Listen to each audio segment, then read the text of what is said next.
नमस्कार, मी प्राजक्त झावरे. पेन्शनच्या संदर्भातला आज एक वेगळा विषय घेऊन आपल्यासमोर येतो आहे. तब्बल 1 वर्षापूर्वी आपल्या संघटनेची निर्मिती झाली. 1 वर्षापूर्वी कागदावरती मनांमध्ये कुठेच नसणारं संघटन आज सर्व महाराष्ट्रातल्या तळागाळातल्या कर्मचाऱ्यांपर्यंत आणि कर्मचाऱ्यांच्या मनामध्ये एक मोठी जागा निर्माण करते. हा आपल्या सगळ्यांनाच एक अभिमानास्पद वाटणारी घटना घडलेली आहे. परंतु ही घटना घडली कशी, या घटनेचा प्रवास कसा झाला, त्या प्रवासाची चर्चा आपण थोडक्यात या व्हिडिओमधनं करणार आहोत.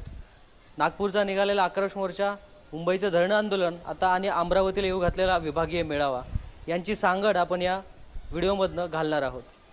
मित्रांनो, तब्बल 1 वर्षापूर्वी ज्या वेळेस काही शिलेदारांच्या मनात असा विषय आला की 1 नोव्हेंबर 2005 नंतर लागलेल्या कर्मचाऱ्यांवरती शासनाने अन्याय केला आहे.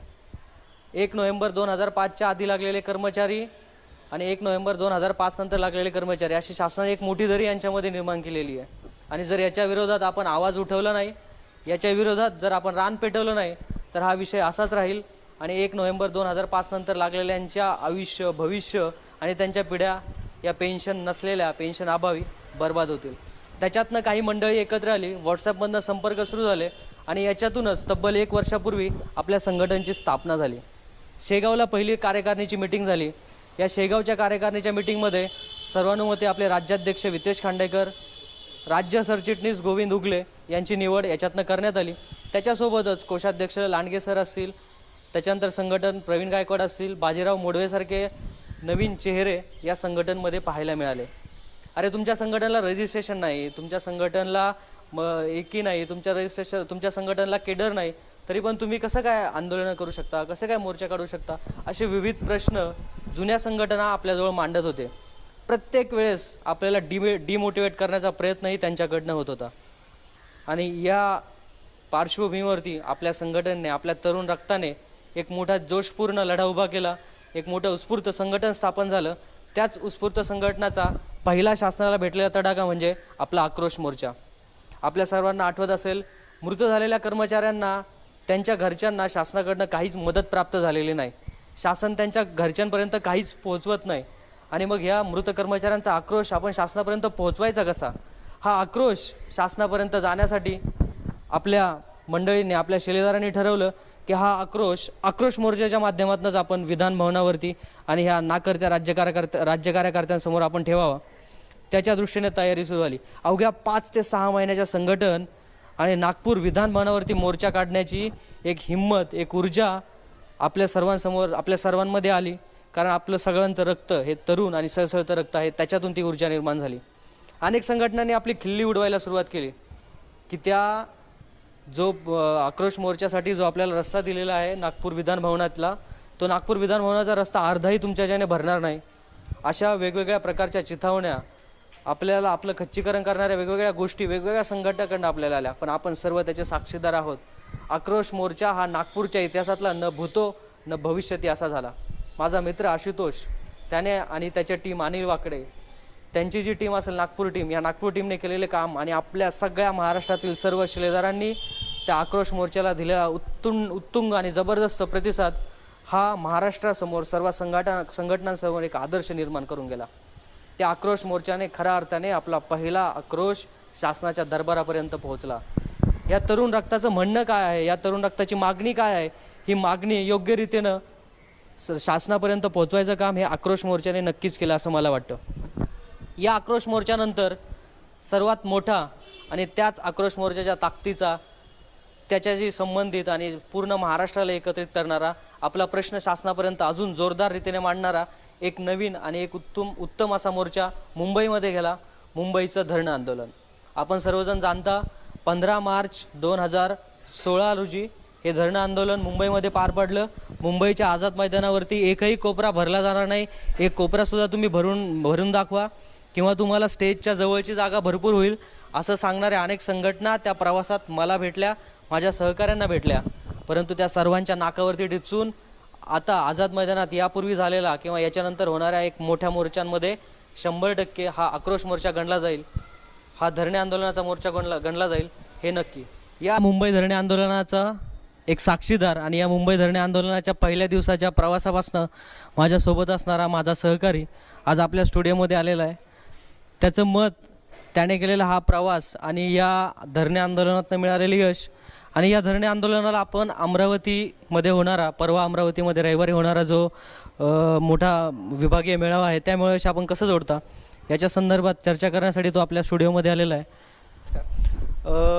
आपण पेन्शनविषयी विविध व्हिडिओ बनवले तुम्हीसुद्धा ते बघितले असाल, परंतु आजच्या आपल्या व्हिडिओचा विषय आहे तो म्हणजे आक्रोश मोर्चा नागपूरला झालेला, त्या नागपूरचा आक्रोश मोर्चा, मुंबईमध्ये झालेलं धरणं आंदोलन आणि आपण आता परवा रविवारी जो अमरावतीला मेळावा घेणार आहोत त्या मेळाव्याची सांगड आपल्याला याच्यातनं घालायची आहे. तर मी पहिल्यांदा आपल्यापासून सुरुवात करेल की हा जो मुंबईचा मोर्चा झाला या मुंबईच्या मोर्चाचं काम किंवा कार्य तुम्ही आणि तुमच्या टीमने घ्यावं असं तुम्हाला कधी सुचलं?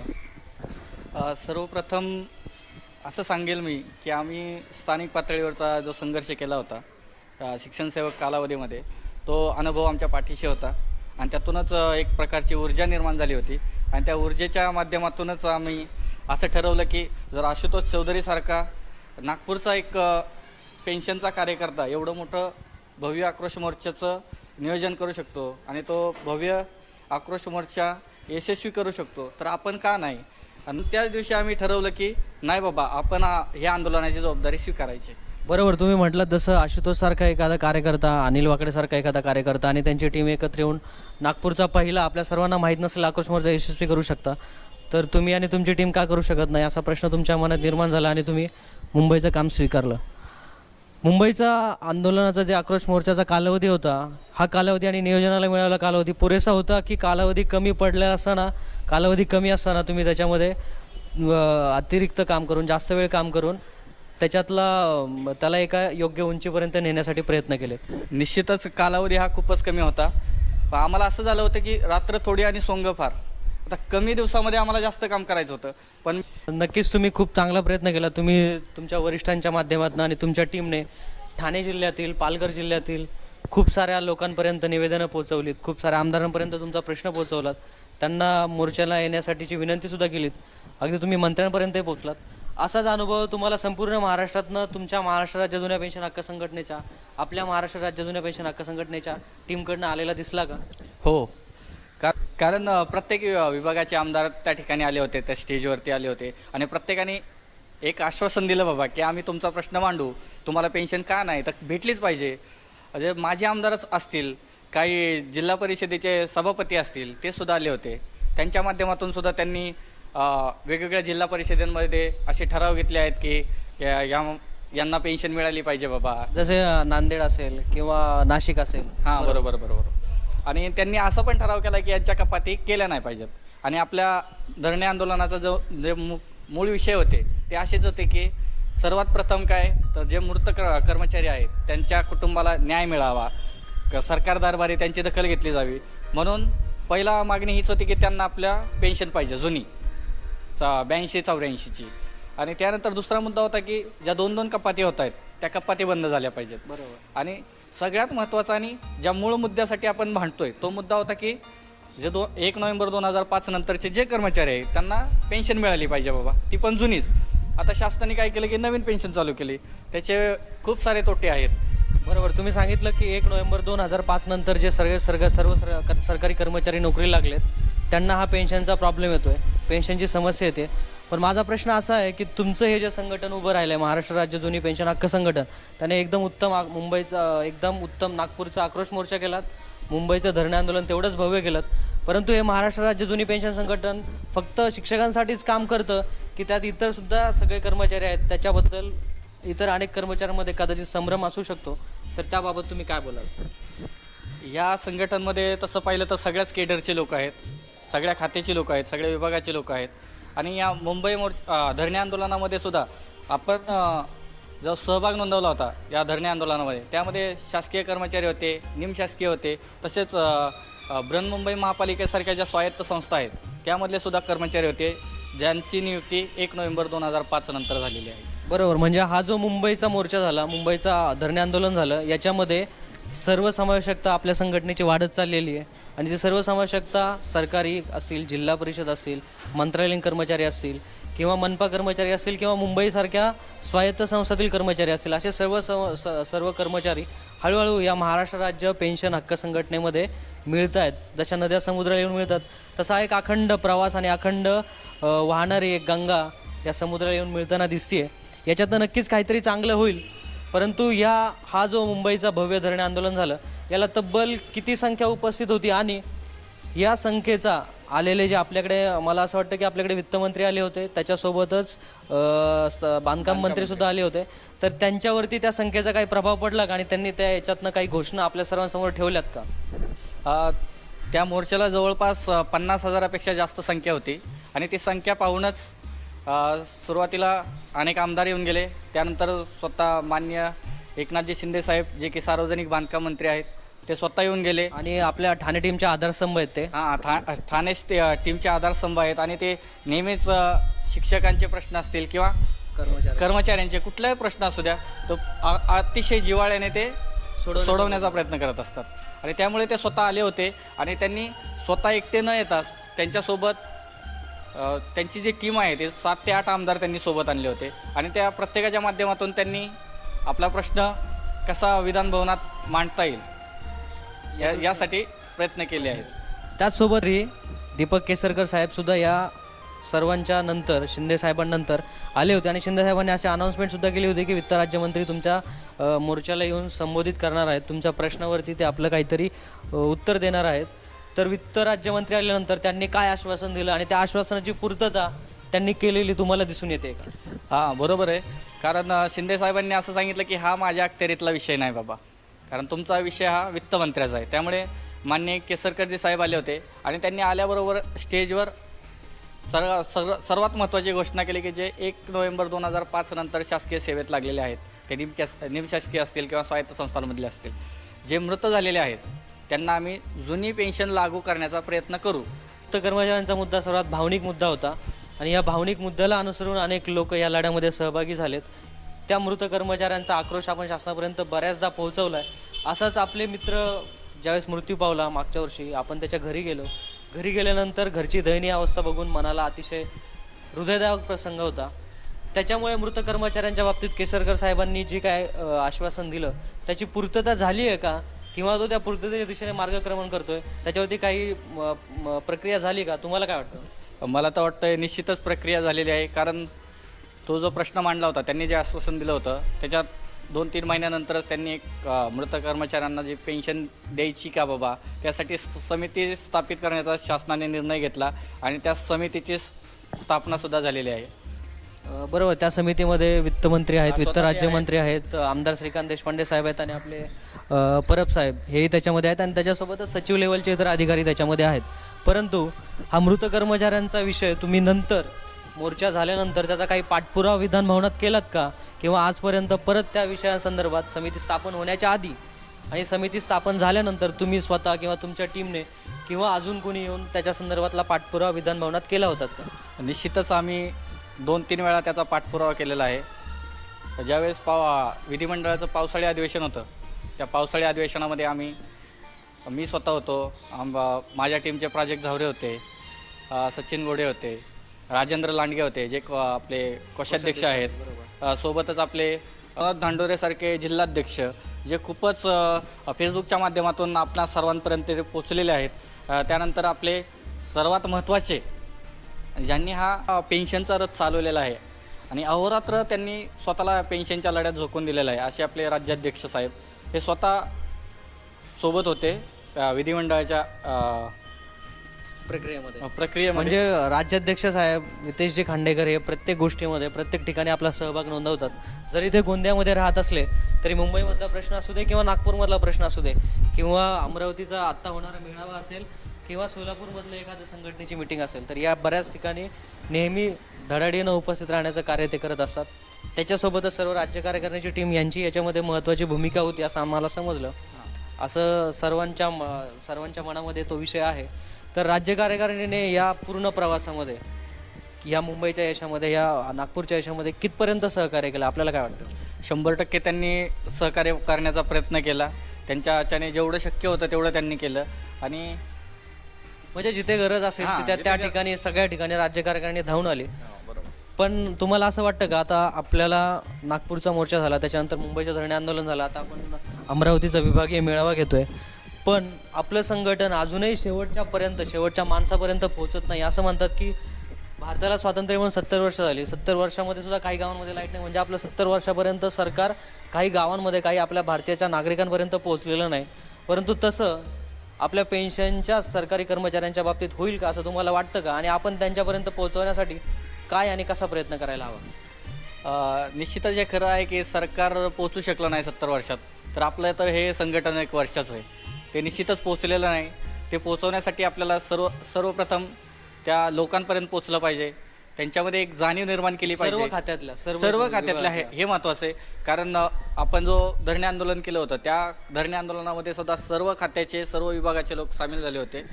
त्यात शासकीय असतील, निमशासकीय असतील किंवा स्वायत्त संस्थांमधले असतील. ज्या प्रकारे त्या 1 दिवसाच्या धरणे आंदोलनाला लोक आले, तसंच आपण काय करायचं आता इथून पुढं प्रत्येक जिल्हाध्यक्ष असेल, जिल्हाध्यक्षांनी तालुकाध्यक्षांपर्यंत पोहोचायचं आहे. पर्सनली तालुकाध्यक्षांनी काय करायचं आहे, केंद्र संघटकांपर्यंत पोहोचायचं आहे, केंद्र संघटकांनी त्या शाळेपर्यंत पोहोचायचं आहे. म्हणजे एका शाळेवर तुम्ही पोहोचले तर त्या 5 लोकांपर्यंत थोडक्यात आपल्याला ही संघटना फक्त व्यावसायिक पातळीवरती मर्यादित न ठेवता वैयक्तिकरित्या संबंध निर्माण होतील, वैयक्तिकरित्या एकमेकांच्या सोबतीने संगतीने हा विषय आपल्याला पुढे न्यायचा आहे आणि हा विषय आपल्याला सोडवायचा आहे, असं मला एकंदरीत तुमच्या बोलण्यावरनं वाटतंय. हा, बरोबर आहे. कारण हा प्रत्येकाच्या जिव्हाळ्याचा विषय, प्रत्येकाच्या आयुष्याचा विषय, प्रत्येकाच्या भविष्याचा विषय आहे. आणि जर आपण आत्तापासूनच जर लढलो नाही, लढणार कधी हो? आता 30-35 आपण शिवाजी महाराजांनी 16 वर्षी प्रतिज्ञा केली. 16 वर्षी शिरीष कुमारांनी गोळ्या खाल्ल्या. हा, बरोबर आहे. जर ते होऊ शकतात त्याच मातीतले आपण ना, मग आपल्याला का नाही जमणार? बरोबर आहे. म्हणजे संघटनेतल्या या सरकारी कर्मचाऱ्यांमधल्या प्रत्येक सरकारी कर्मचाऱ्याने जो 1 नोव्हेंबर 2005 नंतर लागलाय, त्याने पुढे येऊन स्वतः काहीतरी याच्यामध्ये योगदान दिलं पाहिजे. मला पेन्शन नको, दुसऱ्यांना पेन्शन नको म्हणून हात वरती करण्यापेक्षा जे आपले मृत बांधव कर्मचारी जे मरण पावलेत, स्वतःला नको तर किमान त्या मृत कर्मचाऱ्यांसाठी एकत्रित यायला पाहिजे आणि एकत्रित येऊन हे संघटन सर्वाधिक मजबूत करायला पाहिजे. 1 वर्षामध्ये तब्बल 50,000चा मुंबईचं धरणे आंदोलन, तब्बल 40,000चा नागपूरचा आक्रोश मोर्चा, इतकी प्रचंड उपलब्धी तुमच्यापर्यंत आलेली आहे. म्हणजे हा प्रश्न आणि तुम्ही मांडलेले विषय, तुम्ही मांडलेली दिशा तरुणांपर्यंत नक्कीच पोहोचते, असं तुम्हाला वाटतंय का? निश्चितच पोहोचणार आहे. कारण भारताचं भविष्य हे तरुणांवर अवलंबून आहे.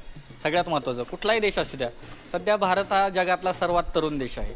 आणि या तरुण देशामध्ये महाराष्ट्रासारखं राज्य आहे जे स्वतःला पुरोगामी म्हणवतं आहे, त्या राज्यात हे प्रश्न सुटणार नाही असं होणारच नाही. फक्त त्यासाठी आपल्याला काय करायला लागेल, आपला विषय तेवढ्याच तीव्रतेने शासन दरबारी मांडायला लागेल. कारण प्रत्येक वेळी तुम्हाला तहान लागलेली आहे, कोण तुमच्याजवळ ग्लास घेऊन येणार नाही ना हो, तुम्हाला ग्लासपर्यंत पोहोचायला लागेल, आपल्याला ग्लासपर्यंत जायचं आहे. तसंच आहे, शासन हे पाण्याचा हंडा आहे. आपल्याला तहान लागलेला व्याकुळलेला प्राणी आपण आहे, आपल्याला त्या हंड्यापर्यंत जायचं आहे. बरोबर आहे. म्हणजे आता प्रत्येक सरकारी कर्मचाऱ्याने जागृत होण्याची वेळ आलेली आहे. प्रत्येकाने आपला प्रश्न ओळखून, आपल्या मृत झालेल्या बांधवांचा प्रश्न ओळखून या लढ्यामध्ये सामील होण्याची वेळ आलेली आहे. असाच सामील होण्याचा एक क्षण अमरावती विभागाला चालून आला आहे. अमरावती विभागाचा मेळावा 21 तारखेला होतोय, आता 21 ऑगस्टला. बरोबर आहे. त्या अमरावती विभागाचा जो अमरावतीचा आपला जिल्हाध्यक्ष आहे गौरव काळे, या गौरवचं काम अतिशय उत्तम आहे. त्याने गौरवास्पद कामगिरी आहे. बरोबर. आणि त्याने तिथली सगळी टीम एकत्रित केलेली, महसूल असेल, आरोग्य असेल, अशा सगळ्या टीमला एकत्रित घेऊन तो पुढे वाटचाल करतोय. तर ती अमरावती मेळाव्यातनं आपल्याला काय अपेक्षा आहेत आणि या अमरावती मेळाव्याला आपण कशा शुभेच्छा द्याल? आपण स्वतः उपस्थित राहणार आहात? हा, निश्चितच मी राहणार आहे उपस्थित. मी आतापर्यंत कुठलाही मेळावा मिस केलेला नाही. मी जातो कारण माझ्याबरोबर माझी टीम असते, माझ्या वरिष्ठांचे आशीर्वाद असतात. त्यांच्या आशीर्वादामुळेच जे काय करत आहे ते शक्य आहे. मी, प्राजक, सचिन, अरुण, विजय आणि राज्य कोषाध्यक्ष राजेंद्रजी लांडगे आमची टीम सोबत जाणार आहे. बरोबर. आणि या सर्व प्रक्रियेमध्ये तुम्ही मुंबईत होतात, तुम्ही मुंबईच्या जवळ राहत होतात म्हणून तुम्ही एवढी धावपळ केलीत, मोर्चासाठी धावपळ केलीत. परंतु याच मोर्चाच्या अनुषंगाने एक प्रश्न की आपल्या कोकण विभागामध्ये पालघर जिल्हा येतो, मुंबई जिल्हा येतो, नवी मुंबईची टीम येते, रायगड येतो, सिंधुदुर्ग येतो, रत्नागिरी येतो. या जिल्हाध्यक्षांची तेवढीच मदत आपल्याला लाभली का? निश्चितच त्यांची खूप मदत लाभली. कारण पालघरला खूप लांब पडत होतं, त्याचप्रमाणे सिंधुदुर्ग पण लांब होतं. फक्त आम्ही काय केलं, त्यांचे आशीर्वाद, त्यांचे मार्गदर्शन आम्हाला सतत लाभतच होतं, पण त्यांना येणं शक्य नव्हतं, म्हणून आम्ही त्यांना रोज बोलवत नव्हतो. बाकी जबाबदारी आम्ही आमच्या खांद्यावर घेतली म्हणजे होती. आपले सिंधुदुर्गचे प्रवीण पातोडे असतील किंवा रत्नागिरीचे उमेश पाडवे असतील, रायगडचे राजेंद्र फुलवरे असतील, नवी मुंबईचे कमलेश इंगळे, आकाराम पाखरे, ठाण्याचे लुटे असतील किंवा पालघरचे आपले नितीन असतील, मुंबईचा ताना असेल, या सगळ्या टीमने वेळोवेळी येऊन आपल्याला सहकार्य केलं, प्रत्येक वेळेस मार्गदर्शन केलं, प्रत्येक वेळेस प्रोत्साहन दिलं. त्याच्यामुळे एवढा मोठा भव्य मेळावा आपण घेऊ शकलो. याच भव्य मेळाव्यासारखा अमरावतीचा भव्य मेळावा 100% होईल आणि या मेळाव्याला आपण सर्वांनी सहभागी व्हावं. मी होतोय, बाळ होतोय आणि आमची सगळी टीम या मेळाव्याला सहभागी होते. तर ही आपली स्वतःची जबाबदारी आहे, आपलं स्वतःची याच्यामध्ये आपला स्वतःचा प्रश्न सोडवला जाणार आहे. तर तुमचा एक शेवटचा अमरावती विभागासाठीचा किंवा त्या मेळाव्यासाठी जाणाऱ्यांसाठी काय संदेश असेल? गौरव, तू जे काम करतोयस ते खूपच कौतुकास्पद आहे. खूपच स्तुत्य उपक्रम आहे हा विभागीय मेळावा. प्रत्येक विभागाने असा मेळावा राबवला पाहिजे. या मेळाव्यामुळेच आपली ताकद, जे लोकप्रतिनिधी असतील, जे स्थानिक पातळीवरचे नेते असतील, त्यांच्यापर्यंत आपली ताकद पोहोचणार आहे. आणि गौरव, तुला पुन्हा एकदा खूप खूप शुभेच्छा. पुढील वाटचालीस एकच मिशन, जुनी पेन्शन. म्हणजे आत्ताच तुम्ही जे सांगितलं की गौरवला आपण सर्वांनी शुभेच्छा दिल्यात. गौरव, त्याच्यासोबत नामदेव मेटांगे सर असतील, बाकी अमरावती विभागातील सर्व जिल्ह्यांची टीम असेल, ती जिल्ह्यांची टीम एकदम उत्तम मेळावा आपल्याला त्या दिवशी घेऊन दाखवणार आहोत. आपण सर्वांनी त्या मेळाव्याला यावं आणि उपस्थित राहावं. शेवटचा प्रश्न मी तुमच्यासमोर विचारतो. संपूर्ण महाराष्ट्रासाठी हा कुतूहलाचा विषय असेल की टीम प्राजक्त म्हणून हे नाव पूर्ण महाराष्ट्रभर या मुंबई मेळाव्याच्या नंतर आणि मुंबई मेळाव्याच्या काळात पसरत होतं, अजूनही बऱ्याच ठिकाणी आणि बऱ्याच वेळेस ते पसरत असतंय. तर ही टीम प्राजक्त नक्की काय आहे आणि याच्यामध्ये एकटा प्राजक्तच काम करतो की त्याच्यासोबत भरपूर अशी एक टीम आहे, ती टीम त्यांचं नाव न घेता किंवा त्यांच्या नावाचा कुठेही उहापोह न करता त्याच्यामागे खंबीरपणे उभी राहते? तुम्हाला याच्याबद्दल काय वाटतं आणि या टीममध्ये कोण कोण सदस्य आहेत? मी तर म्हणेल आमची ही टीम नाही तर एक दहीहंडीचा उत्सव असतो ना, त्या उत्सवामध्ये जी दहीहंडी फोडण्याची तालीम केली जाते, त्या रंगीत तालमीमध्ये किंवा ते दहीहंडीच्या दिवशी जी फोडली जाते, त्यामध्ये महत्त्वाचा कोण असतो? गोपाळ, वरचा बाल गोपाळ, त्यालाच पाहिलं जातं. पण त्याच्यासाठी त्याला वरपर्यंत पोचवायला मदत कोणाची असते? तर इतर लोकांची. पहिला थर, दुसरा थर, तिसरा थर, चौथा थर, 5व्या थराला तो हंडी फोडणार. टीम प्रोजेक्टमध्ये सुद्धा बाकीचे आहेत ते खालचे, प्रत्येक थरावर एक एक एक एक एक एक एक एक सैनिक आहे आणि टीम जो प्राजक्त नावाचा हिरा आहे तो त्या टीमला लीड करत आहे. या टीममध्ये सदस्य कोण कोण आहेत त्यांची काही क्षणात जर आपण ओळख करून दिली तर ती संपूर्ण महाराष्ट्रापर्यंत जाईल आणि त्यांनाही कळेल की एका माणसाला ताकद देण्यासाठी, एक प्रश्न सोडवण्यासाठी सर्वजण एकत्रित येऊन सगळ्या गोष्टी बाजूला ठेवून, सगळ्या ईर्ष्या अपेक्षा बाजूला ठेवून कसे एकत्रित येतात. या टीमच्या सदस्यांची नावं जर महाराष्ट्रभरात गेली तर हे अतिशय उत्तम राहील. टीममध्ये जो लीड करतोय तो प्राजक्त झावरे, त्यानंतर सचिन घोडे, विजय उदार, किरण लामटे, अरुण घोडे, अनिस बेलदार, मुस्ताक पठाण, सोहेल खान. यासोबतच ही तुमची टीम ठाण्यामध्ये काम करते, ठाणे मनपामध्ये काम करते. ठाणे मनपामध्ये तब्बल 400 DCPS ग्रस्त असतील आणि त्याची तुमच्याकडे सर्व माहिती असेल. तर ह्या टीममधली ही 10, 12, 15 लोक एकत्र येऊन पूर्ण महाराष्ट्राला वेळ लावतात, पूर्ण महाराष्ट्रामध्ये हा प्रश्न पोहोचवण्यासाठी प्रयत्न करतात. तर या सगळ्या टीमचे तुम्ही सदस्य आहात, बाळ जाधव स्वतः.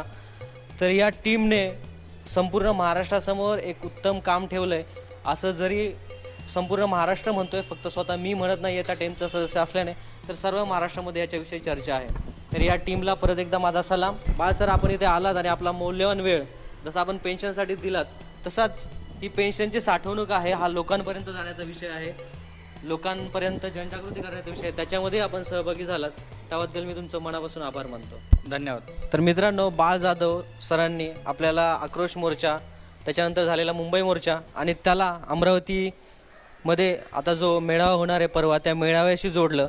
त्या मेळाव्याची पार्श्वभूमी आपल्यापर्यंत पोहोचवलीत. शेवटी काहीच गोष्टी आपल्यापर्यंत पोहोचवतो. वेळ लागल्याशिवाय इतिहास घडत नाही, वेळी माणसंच इतिहास घडवतात.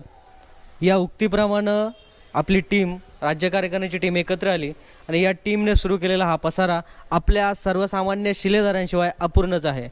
कुठलीही एक टीम किंवा कुठलाही एक राज्य कार्यकारिणीतला सदस्य याच्यामध्ये काहीही करू शकत नाही. त्याच्यामागे आपल्यासारखे तमाम शिक्षक, तमाम कर्मचारी, इतर सर्व शासकीय कर्मचारी जोपर्यंत ठामपणे उभे राहत नाहीत तोपर्यंत ही टीम काही करू शकणार नाही.